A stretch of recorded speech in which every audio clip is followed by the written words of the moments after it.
Tristan Wirfs throws some shade at a teammate, and that will definitely cause some issues this coming season. That and more on today's episode of Locked On Bucs. Your daily Tampa Bay Buccaneers podcast, part of the Locked On Podcast Network, your team every day.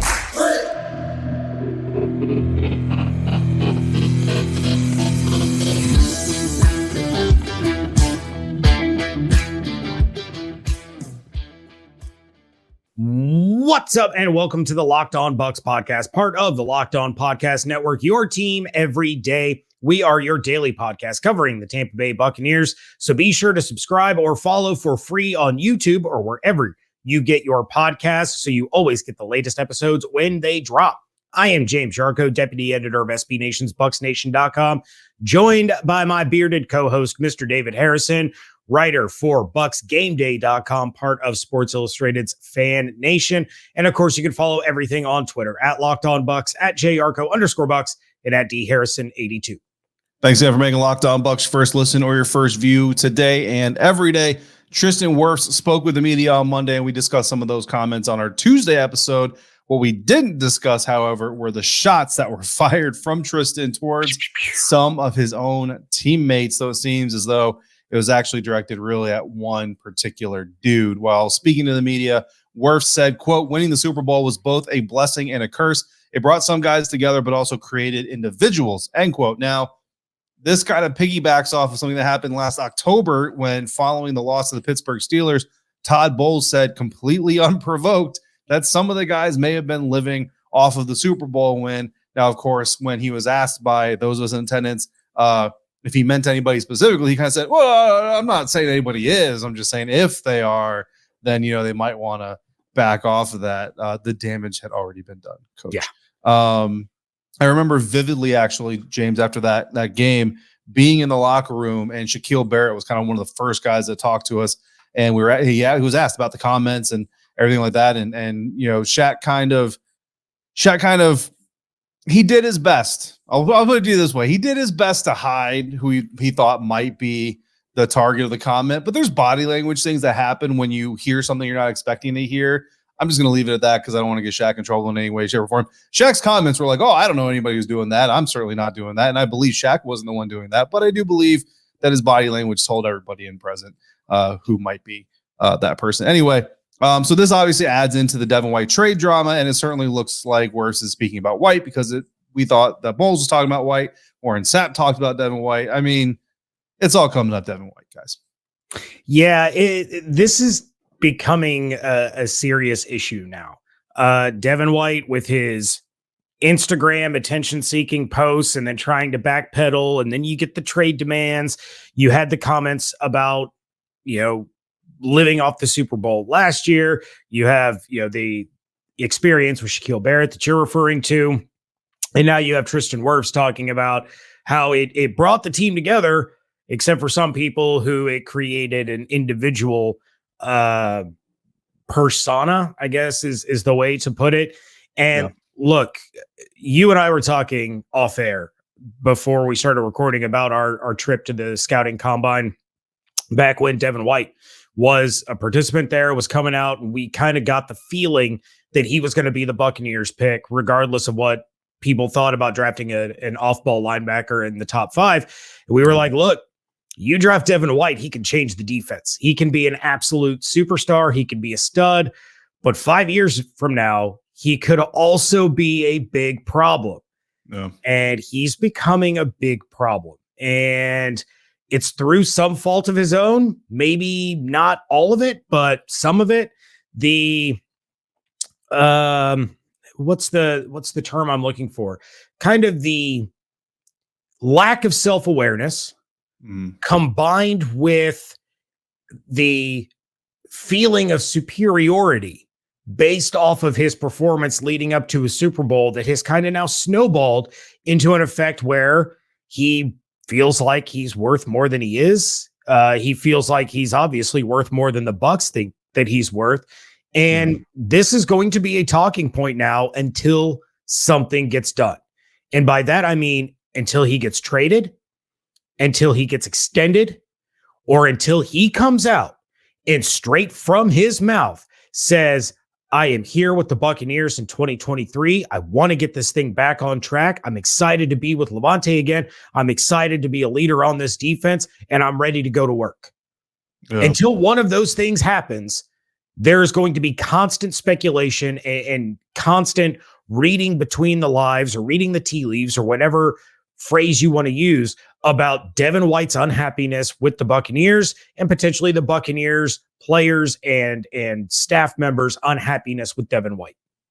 Yeah, honestly, I mean, I just feel like, I mean, even if Devin White were to come out and kind of publicly be like, I apologize or whatever, I was out of line or I changed my mind or whatever. I mean, he's gone too far off the deep end to really bring it back at this point. Like he can say whatever he wants, but at the end of the day, nobody's really going to buy it. It's really going to boil down to what does he do on the field, right? Like, so, if he's going to play this year with the Buccaneers, then it's just going to come down to what he does on the field, and that's what's going to make him his money, whether it's in Tampa, whether it's in Philly, whether it's somewhere else altogether.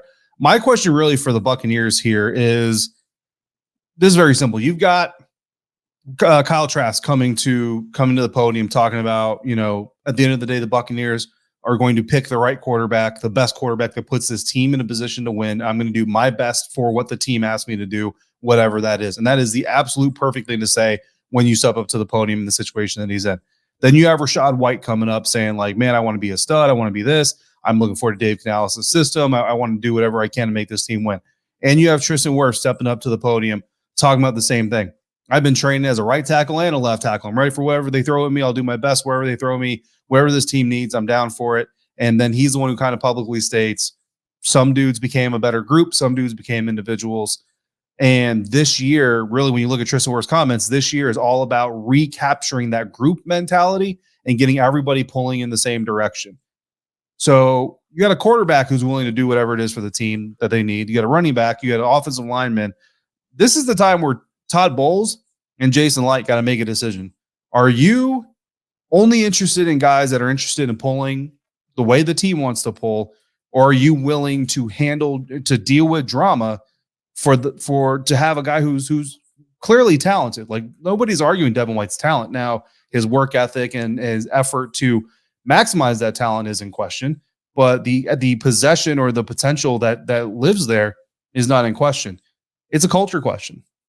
What is the culture of the Tampa Bay Buccaneers going to be? When Antonio Brown was brought onto this roster, a lot of Buccaneers fans were disappointed. Why? Because it was a very, very clear, we're willing to sacrifice some character concerns and culture in our locker room for the amount of talent this guy brings in. Now, eventually, Antonio Brown wore out his welcome. And even though the Buccaneers ended up getting bounced from the playoffs, and then the next year they struggle and very clearly could have used an Antonio Brown-like talent on their team, I mean, there's probably some, but I didn't see a Buccaneers fan all season say they should just go back to Antonio Brown and be like, hey, bro, we're sorry, come back. We'll put up with your crap. I never saw a media member say the Buccaneers made a mistake getting rid of the drama because the talent was too good. Well, now you're in a similar type situation. I don't want to go all the way to Antonio Brown levels because I don't think we're there yet, but this is a very public thing. This is a very social media-driven dispute that Devin White is steering, right? So you have another decision to make. Are you going to show Bucs fans, the other players in your locker room, more importantly, that you're a team that does not put up with individuality to this extent, to this type of dissent type of attitude? Or are you the kind of team that's going to say, well, we don't really have anybody better than you, so we'll put up with your crap? Because whatever direction you go, other players on your team right now and other players in the future that will be on your team see it. Because let's not forget, Devin White is on this team because of the people that are on this staff. This isn't like Devin White's with a different staff, so they don't understand me or they don't appreciate me like the old staff did. No. These are the guys that went to bat for you and took you number 5 overall when everybody in the NFL told them you're dumb. An off-ball linebacker is never going to be worth that pick. But now you want to come back and talk about you're not appreciated? Like, bro, I mean, it's a two-way street here. Devin White obviously is only interested in going one way. The Buccaneers got to make a decision. You either exit and take the van with you and let him go his own direction, or you accept it. But if you accept it, the next time this happens with another player, you only have yourself to blame. Yeah, you nailed it. You absolutely nailed it. And I go back to, let's say they can't find a trade partner. The Bucs aren't going to cut him. They aren't going to outright cut him. They'll know that they'll lose him at the end of the year. They'll get that compensatory draft pick. But you go to this season, Devin White in uniform. You have Levante David. You have Vita Vea.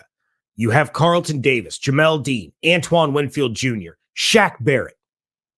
You really going to put the C back on his chest? Are you really going to point to the guy that demanded a trade, that is trying to force his way off of this team, that is one of the individuals, not the group, and you're going to say he's one of our leaders? You can't do that. That is one of the worst messages you could possibly send to your football team, saying, we know that he's individualistic. We know that he's out here for him and not for the group. He's not out here for the team. He's out here for him. But we need you all to follow him anyway, even though he's going in the wrong direction. Yeah, that would be honestly be a very bad move, but also be a very telling move because most teams nowadays let the locker room vote for the captains. If his teammates vote for him with everything that's going on around him, and Shaquille Barrett publicly stating that it was disappointing to hear the Devin White requested trade, Tristan Wirfs essentially throwing this shade, Todd Bowles already throwing the shade last year. If these teammates still vote him as a team captain, that kind of tells you something of what's going on inside the locker room and who's like, do the coaches really have a beat on what's going on with their players? I would say that they probably don't. So more fuel on the fire for Wirfs switching to left tackle coming up next right here on today's episode of Locked On Bucs, part of the Locked On Podcast Network, your team every day.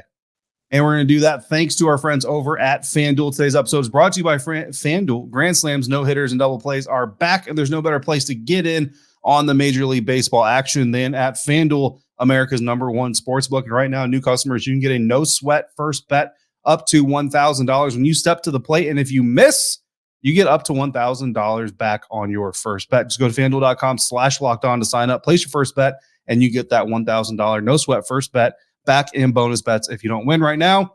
If you put $100 on the Tampa Bay Rays to win the World Series and they do it, you could win $1,000. If you put money on the Denver Nuggets to put the whooping on the Minnesota Timberwolves like I did on Sunday and I'm doing on Wednesday night, you could win like $6 because that's how much I won because I don't bet thousands of dollars at a time.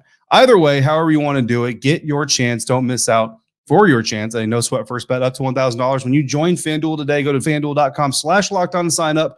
FanDuel, official partner of Major League Baseball.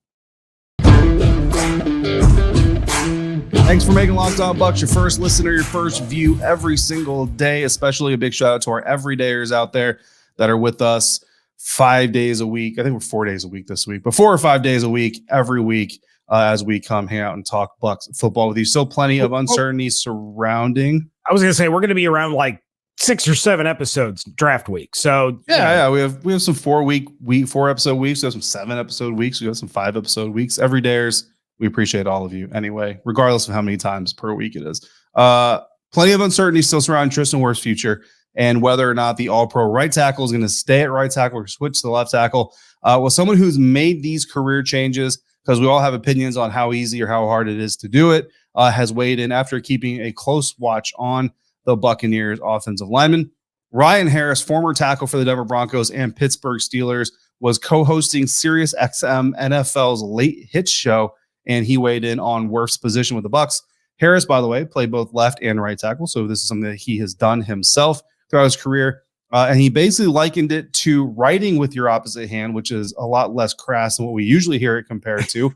But he also said, quote, "Not everybody can do it. Tristan Wirfs can do it. Everybody who knows offensive line has been waiting for him to be the left tackle since he got there. He's going to be just fine. The number one reason why you want to do it if you're the Buccaneers, you want your least experienced lineman to be on the right side because the quarterback can see the problem. You don't want somebody who's on that left side where the quarterback can't see the problem. If there's a right-handed quarterback, so Tristan Wirfs can do it, he'll be a left tackle." And James, I think the logic obviously makes sense. It's coming from somebody who's played the game, and in that avenue and arena, you surely want to take that to heart. But yeah, I mean, it's always been known, right? Like the movie Blind Side really kind of educated everybody to it, right? But everybody who's been close to football for a long period of time or lived it or played it or whatever at any level understands. The blind side protector is your most important protector. Therefore, your best protector should be your blind side protector. Now, again, sometimes you move your best protector to the blind side, and all of a sudden they're not your best anymore, and that's a problem. But you got to give them a chance. You got to give them a burn. You got to give them a run, and you got to see if they can make it happen, especially if it's a guy like Tristan Wirfs, who has been spending his entire offseason half training to do both.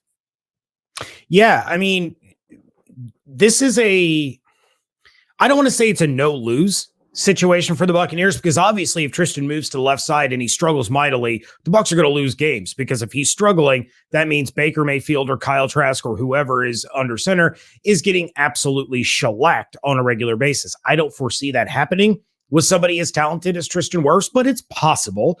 You know, we do have to talk about the possibility that Tristan Wirfs, being an all-pro right tackle, being one of the most dominant offensive linemen in the NFL, maybe would suck on the other side of the line.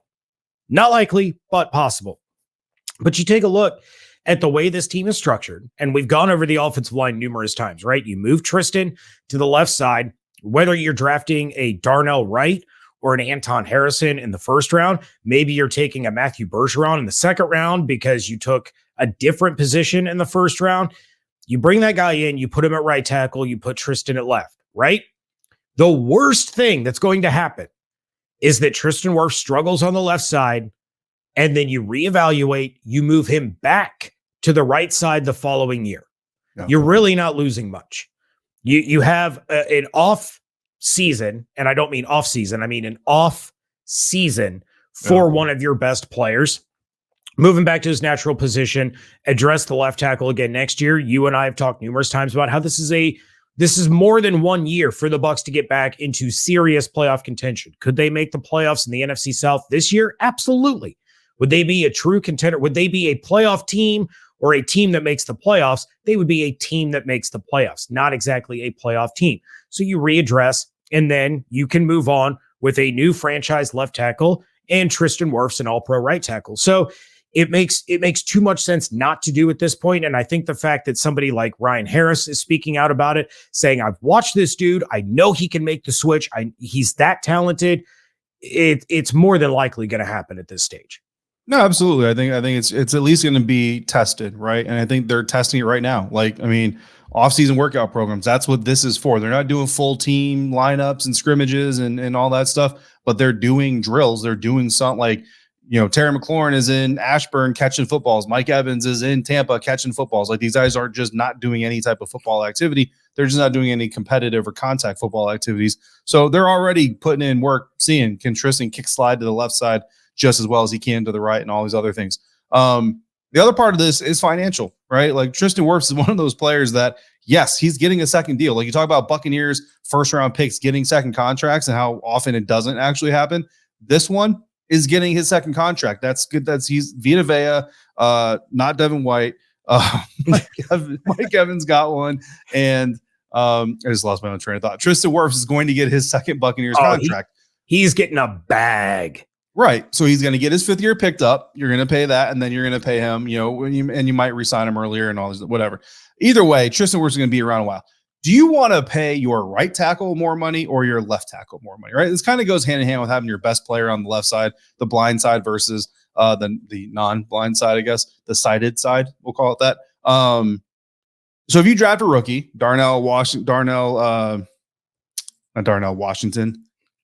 Wright or Anton Harrison, whoever you draft, do you want that guy playing your left side and making like $5 million base salary, and while your right tackle's making $20-25 million? No, you want your left tackle being the guy. So when you look at this system, basically you secure your left side with the guy that you're paying the bag to.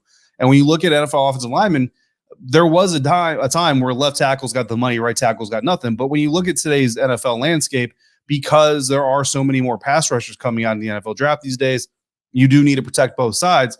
4 out of your top 10 right tackles or offensive tackles paid are actually right tackles.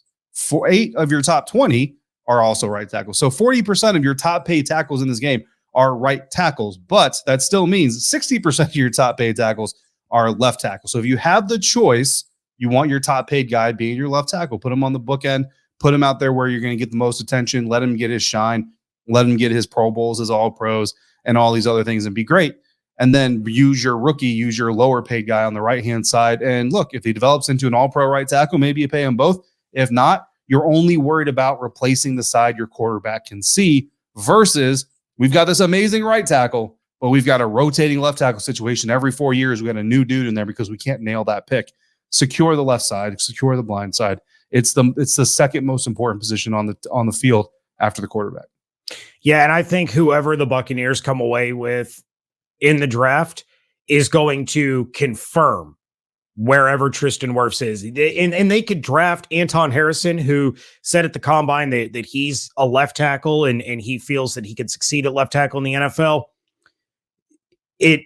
You're not going to put him out there. You're not going to put him out there at the left side. He will play the right side of the line. And then, all bets are off, right?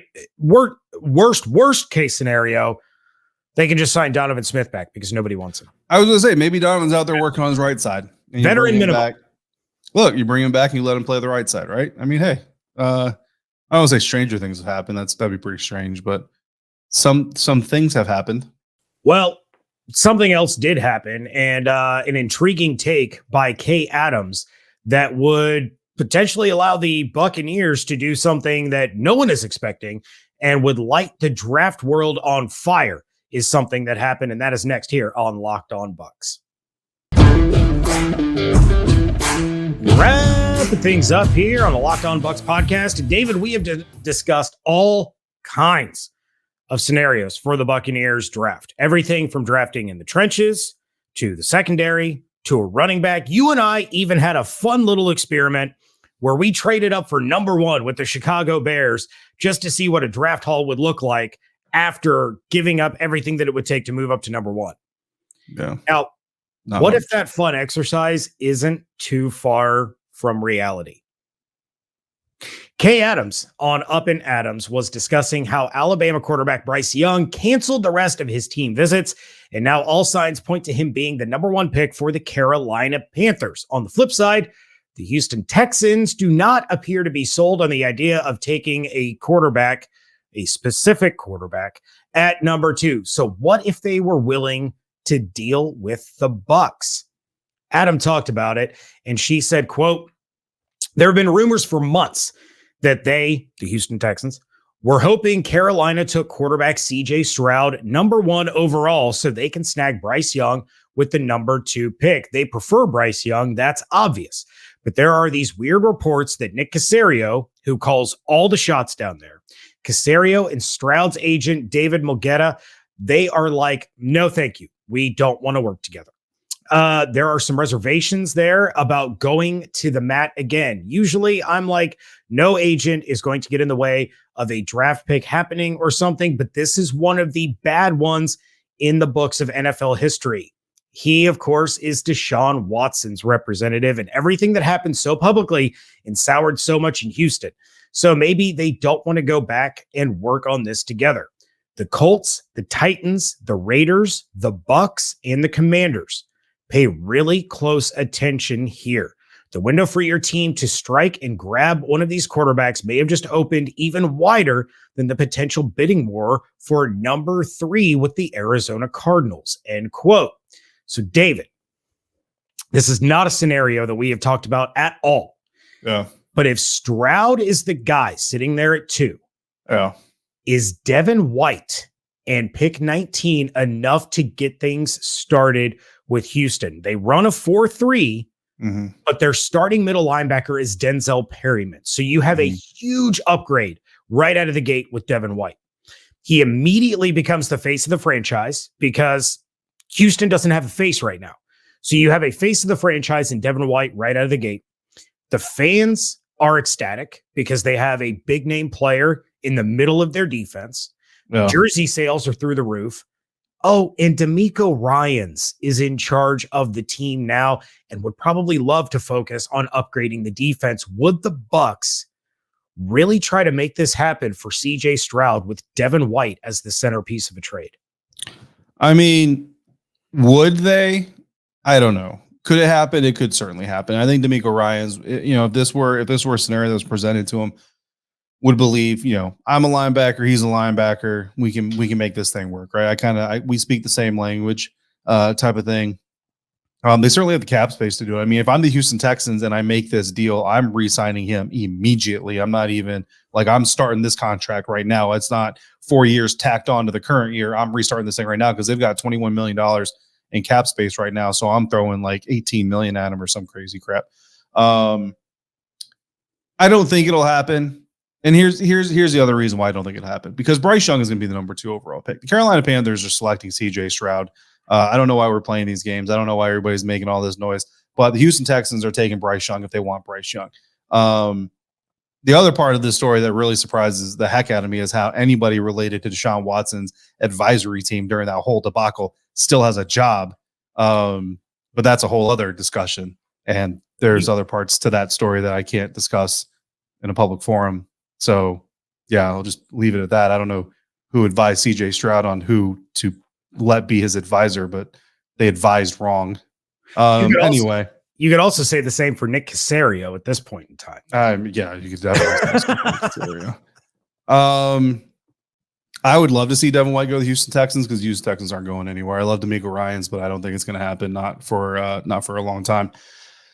But and it would be interesting to see how Devin responds to playing on a bottom 5 team in the National Football League for a couple of years. I don't know how well that would go over either. But anyway, I mean, I think the CJ Stroud could be a decent quarterback, right? So if that's the scenario we're talking about, the Buccaneers trading up, packaging Devin White and whatever else it takes to get up to number 2 to take CJ Stroud.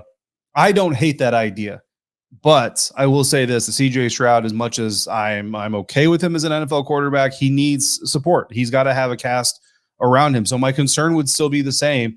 What are you giving up, and how are you going to go secure that offensive line? Because, if you're keeping your second round pick this year, and you're giving up Devin White, 19, and whatever else, but you're keeping your second rounder, okay, maybe you'll grab yourself a tackle and Matt Bergeron or something like that out of Syracuse, fine. But if you're giving up, a 1 and a 2 this year, a 3 next year in Devin White, well, that means your offensive tackle is going to come in the 3rd round, and I'm sorry, but you're not finding an immediate impact starting right tackle in the 3rd round of this year's NFL draft. So CJ Stroud, Baker Mayfield, Kyle Trask, or anybody, I was about to say Blaine Gabbert, but he's not existing anymore. You're going to have the same problem. So at the end of the day, whatever they do, as long as they're going to secure their other starting tackle position, then I'm okay with whoever they run out at quarterback, honestly, because it's all kind of a see what happens type of thing. Generally speaking, I would advise NFL teams to not go for broke to draft a young franchise quarterback unless you have a secure platform to put them on. And the Buccaneers just don't have a secure platform to put one on. I'm not big on CJ Stroud. Our everydayers know that. You know that. I don't know if I would love this particular trade, but I would understand if they made the move. I would understand taking the chance, because right now you have no true answer at quarterback, right? Maybe Baker goes off, and that would be great. Maybe he doesn't. Maybe Carolina Baker is the Baker that we see in Tampa. Kyle Trask isn't the dude. So you have nothing at quarterback if that is what happens. So taking that chance is worth a shot. Now, let's say in your scenario, they give up pick 19, Devin White, their second rounder, and a 2024 second round, whatever, to get this deal done. Would George Fant be an immediate impact guy on the right side of the offensive line? Billy Turner, Juwan James, Marcus Cannon, Mike Remmers. Would any of these guys be plug and play starters on the right side of the line? Maybe. Not Mike Remmers. I mean, maybe for a year. But the other thing to bear in mind is you trade Devin White, you're freeing up $11 million in cap space. You can go out and you can find somebody who's still on the street that you can at least bring in and compete with Gedeke for the starting right tackle job. You still have Taylor Lewan sitting out there. You have Jason, well, no, not Jason Peters, but you got Eric Fisher out there. You do have bodies who are still there after the draft, so they're not going to cost you a ton of money that you could bring in. And if you just need them to get you through a year, some of those guys can do that. Yeah, I mean, look, you can do the plug and play thing. My thing with young quarterbacks is if you do that, you can break them. Like, just bottom line, you can break a young quarterback in one season, and it's hard to say, well, that we're better this year, so just come back better next year. It accumulates. We saw that with Tom Brady last year. Pressure is cumulative. And throughout the season, because Tom knew he had a suspect offensive line in front of him, he was throwing like he was under pressure, even when he wasn't under pressure. So if it can happen to Tom Brady, it can happen to literally anybody. So I would just be really, really weary about, like, I like the idea. So there's been reports coming up of like the Texans might just trade back and draft a defensive player with their first round pick, and then draft like Jackson Smith and Jigba with their second first round pick. Or if they do stay at number 2, draft Will Anderson Jr. instead of a quarterback, and then spend the rest of their draft capital. Maybe they will grab Hendon Hooker in the second or third. But bottom line is you're putting talent around your team, because that roster specifically is really just kind of devoid of talent anyway. And then, you run forward Davis Mills, maybe Hendon Hooker when he gets healthy, and you just kind of see what happens. And then later on, you worry about the quarterback. The Buccaneers aren't in the ditches that the Texans are. But I think if you're the Bucs right now, nobody really expects you to be a Super Bowl competitor this year anyway. You got Baker Mayfield on a 1-year deal. Kyle Trask is, on a rookie deal that essentially you can get out of whenever you feel like it, if you feel like it. So you've got some contracts to blend or to make up for. You've got some linebackers that you need to replace. Like, go through and patch all the holes. Keep the boat in dock, patch up the holes before you put a new captain aboard and tell it to set sail. Let it kind of breathe a little bit. I think that's the best route for the Buccaneers to go. So drafting a quarterback that high requires, for me, giving up way too much of the ability to patch the holes. And then you're putting a rookie captain at the hull of the ship and saying, don't sink this thing. And I just don't think it's the smartest way to go about it. Well, all of our listeners and viewers can let us know their thoughts on, would you want the Buccaneers to throw Devin White in a package to trade up and get potentially CJ Stroud in the draft? But we are out of here. So thank you for making Locked On Bucs your first listen or view of the day. Now make your second listen Locked On NFL Scouting with the Draft Dudes. From free agency to the draft, salary cap management, and more. Join NFL experts Kyle Krabs and Joe Marino as they take you through what it's like to build a successful NFL franchise every Monday through Friday. Find Locked On NFL Scouting with the Draft Dudes wherever you get your podcasts and on YouTube. We will be back on Friday with more discussion surrounding what the Buccaneers could do in the NFL draft. And if you want to join in on that conversation, of course, you can drop your comments or questions here on YouTube, or send us an email at lockedonbuckspodcast@gmail.com, or slide into the DMs on Twitter at LockedOnBucks. Check out David's work over at BucsGameDay.com. Check out mine over at BucsNation.com. And of course, follow along on Twitter at LockedOnBucks, at JYarko_Bucks, and at DHarrison82. Hope you all have an absolutely outstanding day. Stay safe, stay healthy, fire the cannons. We thank you so much for joining us right here on Locked On Bucs, part of the Locked On Podcast Network, your team every day.